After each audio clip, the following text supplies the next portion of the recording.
রবিবার থেকে যান চলাচল নিয়ন্ত্রিত হবে দ্বিতীয় হুগলি সেতুতে। নিয়ন্ত্রণ করা হবে পণ্যবাহী যান চলাচল। কোনা এক্সপ্রেসওয়ে ওই পণ্যবাহী যান চলাচল নিয়ন্ত্রণ করা হবে। সকাল 6টা থেকে রাত 11টা পর্যন্ত বিদ্যাসাগর সেতুতে নিয়ন্ত্রণ করা হবে যান চলাচল। ভারী পণ্যবাহী গাড়ি আপাতত চলবে না সেখান থেকে, এমনটাই নির্দেশিকা জারি করা হয়েছে। এর আগে লালবাজার এক যৌথ সাংবাদিক বৈঠকে বসেন কলকাতার পুলিশ কমিশনার মনোজ বর্মা এবং হাওড়ার পুলিশ কমিশনার প্রবীণ ত্রিপাঠী। ওই সাংবাদিক বৈঠক থেকে এই সিদ্ধান্তের কথা ঘোষণা করা হয়। এরপর আজ অর্থাৎ মঙ্গলবার এই নির্দেশিকা দেয়া হয়।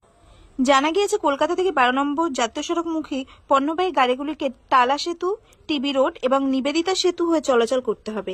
আগামী রবিবার থেকে এই নির্দেশিকা কার্যকর হবে। তবে কিছু কিছু গাড়ির ক্ষেত্রে ছাড় দেওয়া হয়েছে। তার মধ্যে রয়েছে গ্যাস সিলিন্ডারের গাড়ি, জ্বালানিবাহী গাড়ি, ওষুধ, সবজি, ফল, মাছ, দুধ এবং অক্সিজেনবাহী গাড়ির ক্ষেত্রে এই নির্দেশ প্রযোজ্য হবে না। উল্লেখ্য, এতদিন পর্যন্ত দুপুরের দিকে মাঝারি এবং হালকা পণ্যবাহী গাড়িকে কোনা এক্সপ্রেসওয়ে হয়ে যেত, তাদের কলকাতায় যাওয়ার অনুমতি দেওয়া হতো। আপাতত তা বন্ধ রাখা হয়েছে। Bureau report, HR news 24।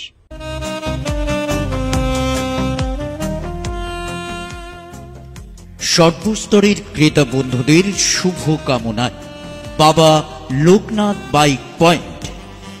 আমাদের এখানে যে কোনো কোম্পানির বাইক ক্রয় এবং বিক্রয় করা হয়। অবশ্যই মনে রাখবেন, ফাইন্যান্সের সুব্যবস্থা আছে। প্রোপাইটার দিবাকর দেবনাথ ওরফে বাপি। Mobile number 9002195367।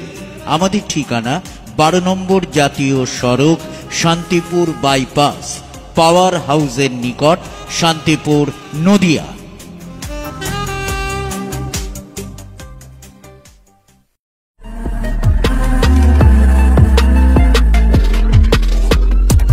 নমস্কার, আপনারা দেখছেন HR নিউজ 24, সত্যের লক্ষ্যে মানুষের পাশে।